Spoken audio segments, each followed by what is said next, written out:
India Legal presents Courts Roundup.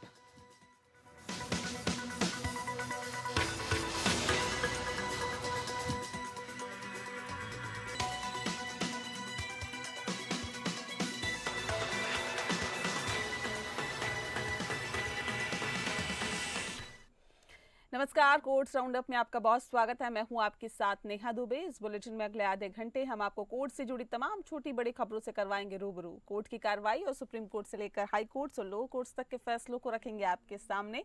तो आइए शुरू करते हैं courts roundup. India Legal presents Courts Roundup.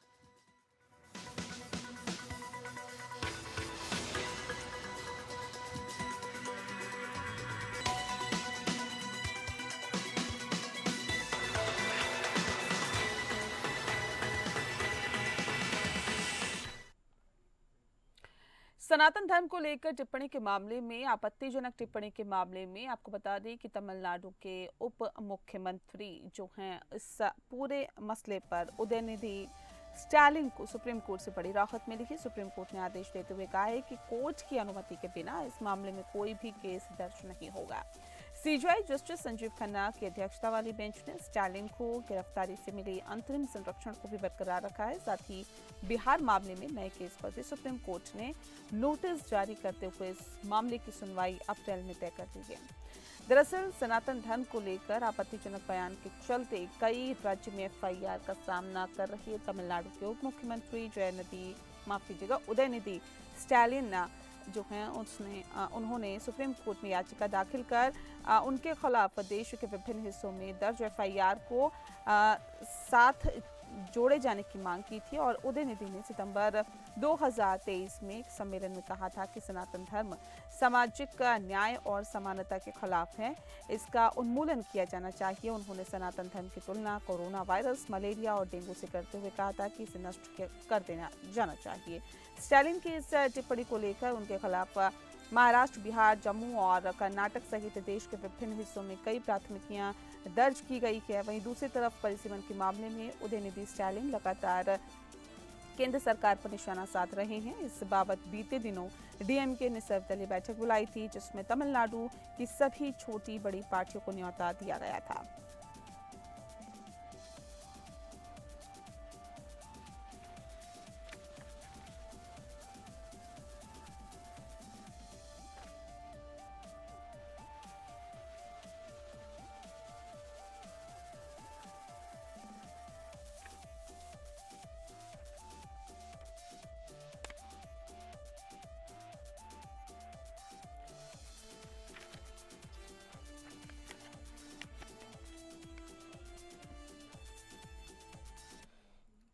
और अब बात करते हैं ओटीटी पर अश्लील सामग्री परोसने का जो पूरा मामला है, वो अब जाहिर तौर पे कहा जा सकता है कि ऑल्ट बालाजी के खिलाफ एफआईआर दर्ज करने की मांग मामले पर दिल्ली की साकेत कोर्ट में सुनवाई हुई है।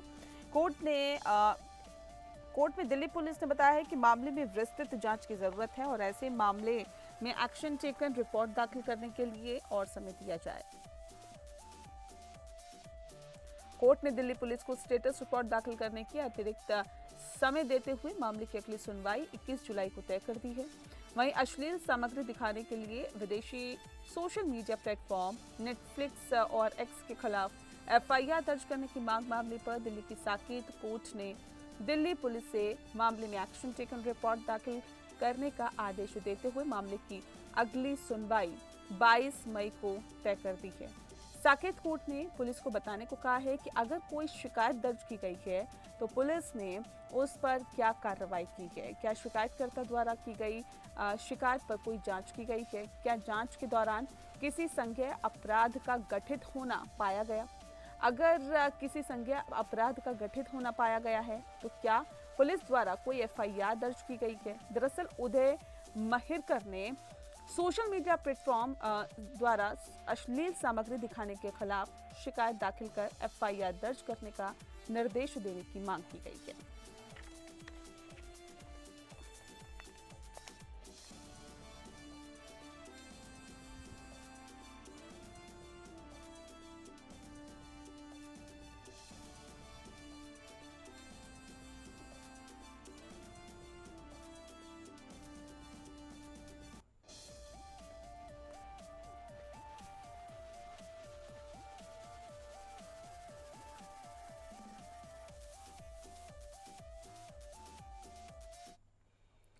अगली खबर का रुख करते हैं। सुप्रीम कोर्ट ने कहा है कि एनआई एक्ट के तहत जो पूरा मामला है उसे दंड प्रक्रिया संहिता की धारा 406 के तहत अधिकार क्षेत्र के अभाव में एक स्थान से दूसरे स्थान पर स्थानांतरित नहीं किया जा सकता।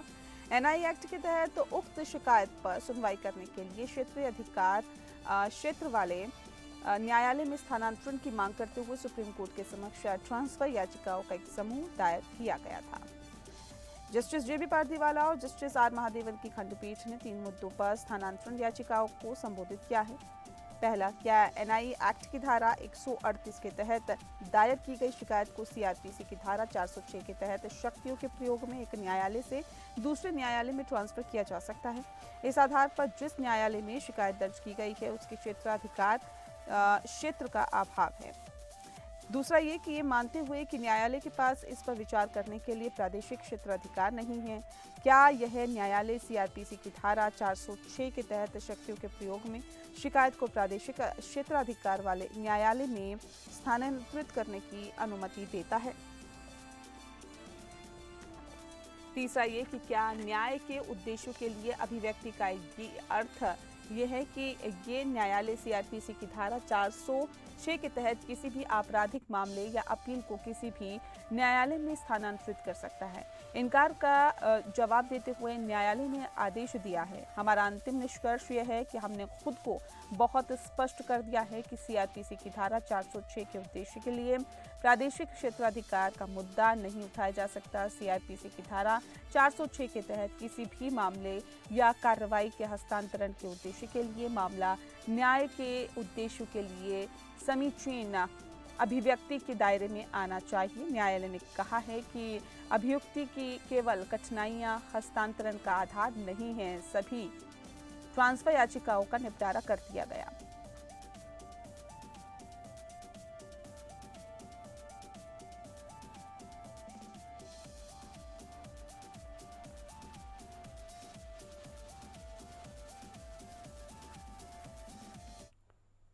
और अब आइए इंडिया लीगल के वेब रिपोर्टर से समझते हैं कि अदालतों के क्षेत्रीय अधिकार क्षेत्र क्या होते हैं।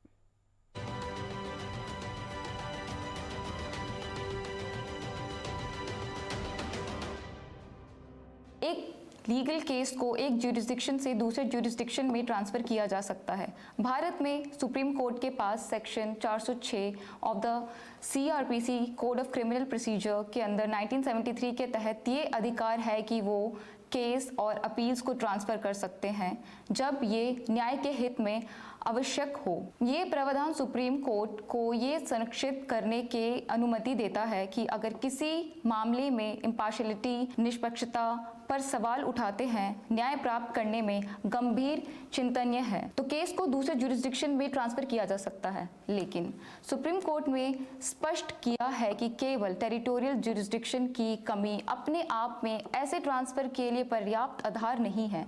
एक हाल ही में फैसला आया है कि कोर्ट ने जोर दिया है कि टेरिटोरियल ज्यूरिसडिक्शन के मुद्दे को उस कोर्ट द्वारा एड्रेस किया जाना चाहिए जहां केस प्रारंभिक रूप से फाइल किया गया है, न कि केवल इस आधार पर सेक्शन 406 सीआरपीसी के तहत ट्रांसफ़र की मांग की जाए।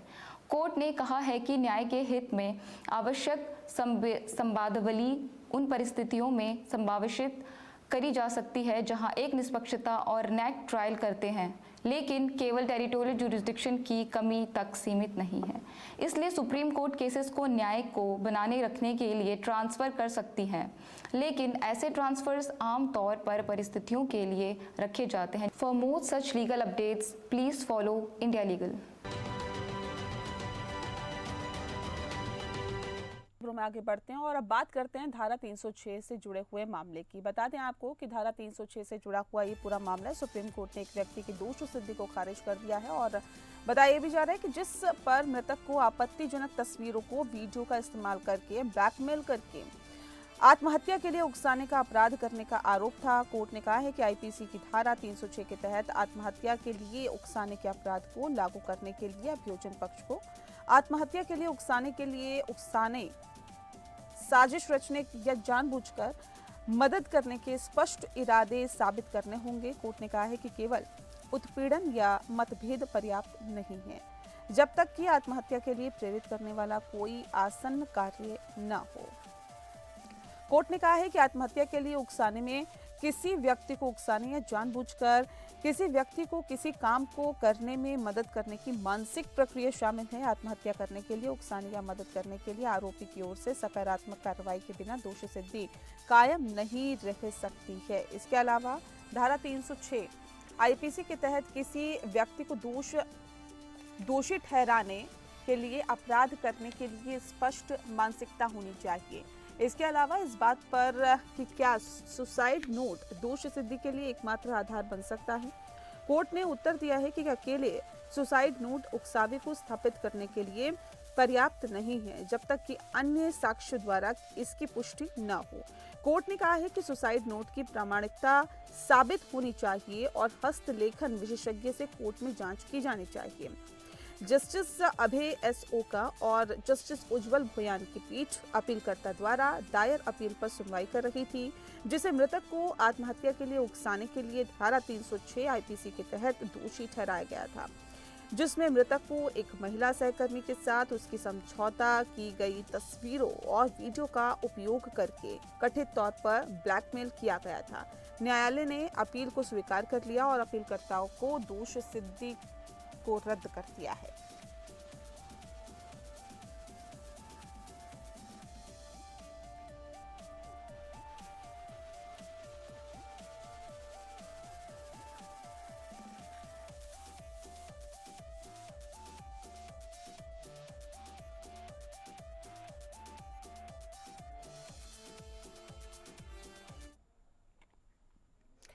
एमसी मेहता समेत भारत संघ और अन्य बनाम का दरअसल ये पूरा मामला है। बता दें आपको कि सुप्रीम कोर्ट ने उत्तर प्रदेश वृक्ष संरक्षण अधिनियम 1976 के प्रभावी कार्यान्वयन को सुनिश्चित करने के लिए ताज टेप्रेजियम जोन में वृक्षों की गणना का आदेश दिया है। जस्टिस अभय एस ओक और जस्टिस एन कोटेश्वर की खंडपीठ ने टीटीजेड प्राधिकरण को क्षेत्र में सभी मौजूदा पेड़ों का सर्वेक्षण करने के लिए वन अनुसंधान संस्थान को नियुक्त करने का निर्देश दिया है।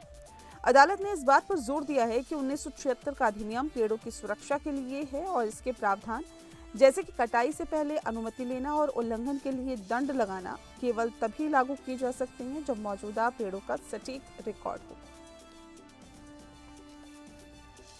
टीटीजेड प्राधिकरण को 1 सप्ताह के भीतर एफआईआर की नियुक्ति का औपचारिक आदेश जारी करने का निर्देश दिया गया। न्यायालय ने एफआईआर को नोटिस भी जारी किया है, जिसमें जनगणना करने की प्रक्रिया और समय सीमा को रेखांकित करते हुए हलफनामा प्रस्तुत करने को कहा गया है। अगर एफआईआर को विशेषज्ञ सहायता की आवश्यकता होती है तो वह नामों का प्रस्ताव कर सकता है और न्यायालय उचित निर्देश जारी करेगा। हलफनामा मार्च 2025 के अंत तक दायर किया जाना चाहिए।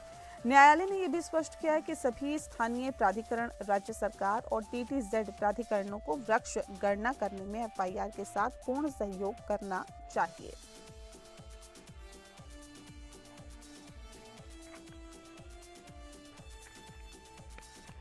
सुप्रीम कोर्ट ने टीटीजेड में वृक्ष आवरण और अवैध वृक्ष कटाई के मुद्दे पर बारीकी से निगरानी कर रहा है और 22 नवंबर 2025 को खंडपीठ ने क्षेत्र में बड़े पैमाने पर अवैध रूप से पेड़ों की कटाई की जांच के लिए एक अलग समिति के गठन की मांग करने वाली याचिका पर नोटिस जारी किया था।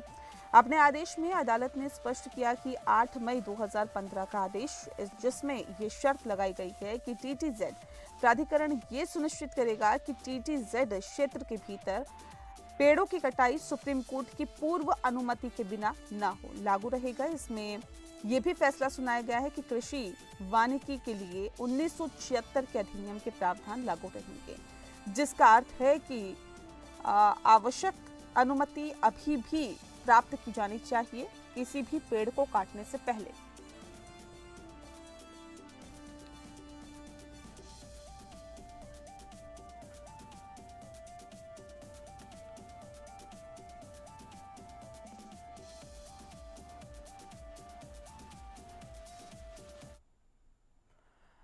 पूर्वी गोदावरी आपको बता दें कि जिले में जल आपूर्ति से जुड़ा हुआ ये पूरा मामला है और बताया ये भी जा रहा है कि सुप्रीम कोर्ट में एक ऐसे मामले की सुनवाई हुई है जो पूर्वी गोदावरी जिले में जल आपूर्ति स्कीम के लिए निर्माण कॉन्ट्रैक्ट से उत्पन्न दावों के बारे में एक ठेकेदार और एक सरकारी विभाग के बीच विवाद से जुड़ा हुआ पूरा मामला है। ठेकेदार ने 12 महीने की स्कीम के लिए विभाग के साथ एक समझौता किया।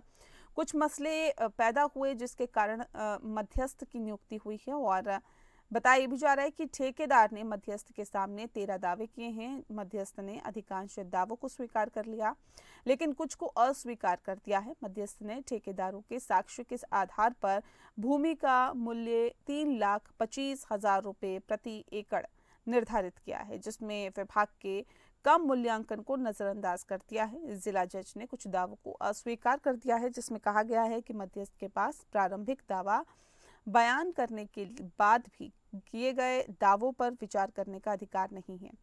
मध्यस्थ के निर्णयों को काफी हद तक बरकरार रखा गया क्योंकि वे साक्ष्य पर आधारित थे और सार्वजनिक नीति के विरुद्ध नहीं पाए गए।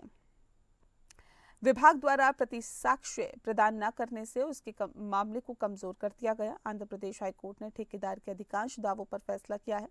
मध्यस्थ के निर्णयों को उचित और अनुबंधों की सीमाओं के भीतर माना गया है। प्रदान की गई राशि पर ब्याज भी बरकरार रखा गया है और इसके बाद सरकार ने उच्च न्यायालय के भीतर यानी कि उच्च न्यायालय के फैसले को पलटने के लिए आंध्र प्रदेश हाईकोर्ट में विशेष अनुमति याचिका दायर की है, जिसमें आज अदालत ने याचिकाकर्ता के वकील के अनुरोध पर मामले को दोबारा सूचीबद्ध कर दिया। पूरी जानकारी देंगे इंडिया लीगल रिसर्चर चिराग जैन, जो कि इस केस को फॉलो कर रहे हैं। चिराग हमारे साथ लगातार जुड़े हुए हैं। चिराग, जानना चाहेंगे इस पूरे मामले से जुड़ी हुई क्या जानकारी है आपके पास? तो ये हमारा आज कोर्ट नंबर 1 के अंदर लगा गया केस है, जो बेंच थी जिसमें honourable mister justice Sanjay Kumar and honourable chief justice mister Sanjiv Khanna ji, जिसमें यह बताया गया कि ये पूरा मामला ईस्ट गोदावरी स्कीम डिस्ट्रिक्ट में वाटर सप्लाई स्कीम के ऊपर बेस्ड था, जिसमें कॉन्ट्रैक्टर था जिसने गवर्नमेंट डिपार्टमेंट के साथ एक कॉन्ट्रैक्ट किया था जिसकी अवधि थी 12 महीने की, जिसमें उसने वो पूरा कॉन्ट्रैक्ट कंप्लीट नहीं किया था और उसके बीच में जब वो कॉन्ट्रैक्ट चल रहा था कॉन्ट्रैक्टर का और गवर्नमेंट डिपार्टमेंट के बीच में, तो उनके कुछ सप्लीमेंट कॉन्ट्रैक्ट्स भी हुए थे उसके in terms of claims, in terms of other things. तो बाद में उन दोनों जो कॉन्ट्रैक्टर थे और जो हमारे गवर्नमेंट डिपार्टमेंट थे, इनके बीच में काफ़ी इश्यूज क्रिएट होने लगे थे। तो इसके लिए एक आर्बिट्रेटर अपॉइंट हुआ। तो आर्बिट्रेटर के सामने 13 ऐसे क्लेम्स गए, जिसमें से आर्बिट्रेटर ने कुछ क्लेम्स तो पास कर दिए थे, बट कुछ केस पे उसने अपनी तीखी टिप्पणी भी दी, जिसके कारण उसने उसको खारिज कर दिया। जिसमें से मेनली उसमें जो आर्बिट्रेशन ने साक्ष्य रखे थे, उसमें से उन्होंने मेजर 13 उन्होंने जो क्लेम करे थे कॉन्ट्रैक्टर ने, उसमें से 2 ऐसे मेनली जो क्लेम थे वो आर्बिट्रेटर ने खारिज कर दिए थे, जिसकी वजह से गवर्नमेंट डिपार्टमेंट ने डिस्ट्रिक्ट कोर्ट में इसके लिए केस फाइल किया था, जहाँ पे डिस्ट्रिक्ट कोर्ट ने साक्ष्यों को देख के जी, जो केस था वो कॉन्ट्रैक्टर के पक्ष में देता, क्योंकि उसने प्रॉपर एविडेंस दिए थे, प्रॉपर हर चीज़ें प्रोड्यूस करी थी। लेकिन जो गवर्नमेंट डिपार्टमेंट था उनके पास कोई काउंटर एविडेंस अब उपलब्ध नहीं थे, जिसकी वजह से डिस्ट्रिक्ट कोर्ट ने उस अपील को खारिज कर दिया था।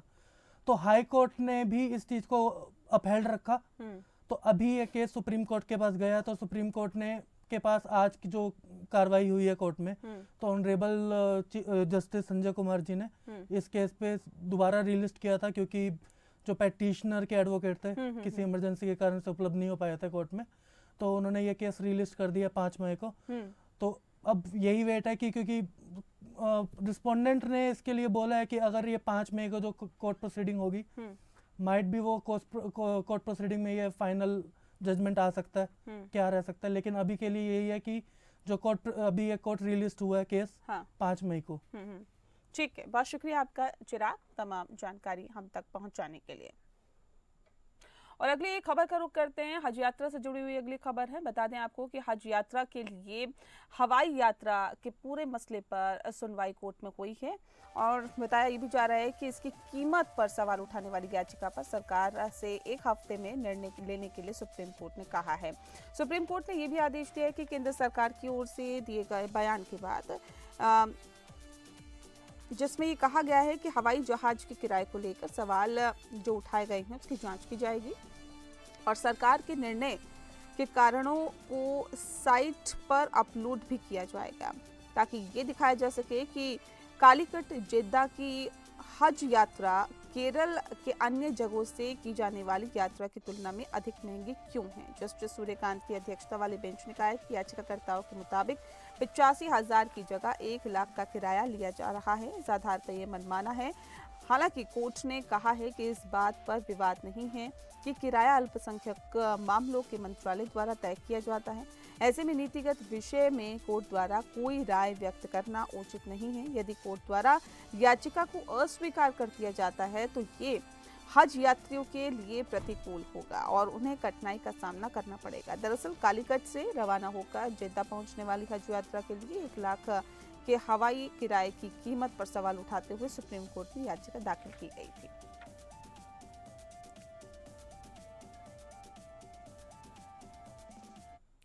और इसी के साथ बुलेटिन में फिलहाल के लिए इतना ही। नमस्कार। India Legal presents Courts Roundup.